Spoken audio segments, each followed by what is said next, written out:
सरकारने केलेलं एकही आश्वासन पूर्ण केलेलं नाही। अतिवृष्टीग्रस्त शेतकऱ्यांना 25,000 रुपये 50,000 रुपये देऊ सांगितलं, एक नवा पैसा दिलेला नाही।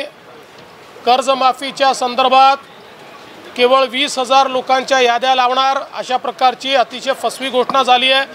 कोणाला मिळणार किती मिळणार हे माहीत नाही। कर्जमाफी नाही, कर्जमुक्ती करू सांगितलं, अनेक अटी त्याच्यामध्ये टाकल्या आहेत।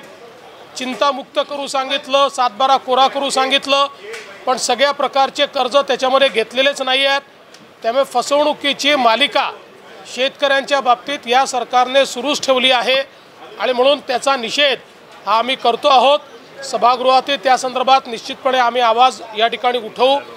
यासोबत राज्यामध्ये ज्या प्रकारे महिलांवरचे अत्याचार वाढलेले आहेत, रोज एक जाळण्याची घटना, अतिशय निंदनीय अशा प्रकारची घटना या ठिकाणी आपल्याला पाहायला मिळते।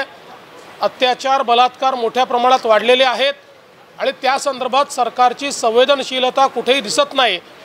त्यामुळे हे सगळे विषय जे जनतेच्या मनातले विषय, जनतेचा जो आक्रोश आहे, हा आक्रोश सभागृहामध्ये मांडण्याचा आम्ही निर्णय या ठिकाणी घेतलेला आहे आणि आज त्या संदर्भात आम्ही विषय उपस्थित करण्याचा प्रयत्न या ठिकाणी सभागृहात करणार आहोत।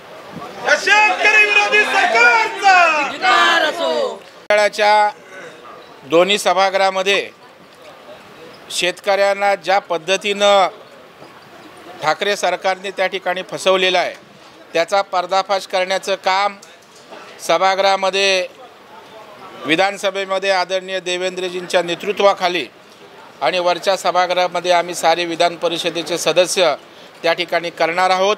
कारण जो शेतकऱ्याच्या बांधावर जाऊन शब्द दिला, वचनाचं प्रत्येक वेळेला बोलणारे मुख्यमंत्री स्वतः शेतकऱ्याच्या बांधावर जाऊन शब्द दिला, तो शब्द कशा पद्धतीनं फिरवून शेतकऱ्यांची फसवणूक केले हे महाराष्ट्रानं पाहिले, त्याचा पर्दाफाश करणार। महिलांवर ज्या पद्धतीनं जळीत कांड होत आहेत, महिला असुरक्षित आहेत, रोज नव्या घटना त्या ठिकाणी होत आहेत आणि राज्यातल्या महिला असुरक्षित भयभीत आहेत घरातनं बाहेर निघताना। त्याही संदर्भात राज्य सरकारला जाब विचारून धारेवर धरण्याचं काम करू। प्रामुख्याने हे दोन विषय या ठिकाणी भारतीय जनता पक्षाच्या वतीनं अतिशय आक्रमकपणे मांडण्याचा प्रयत्न होईल आणि सरकारला त्याचा जाब उत्तर त्याचं द्यावं लागेल अशा प्रकारची भूमिका आमची राहील।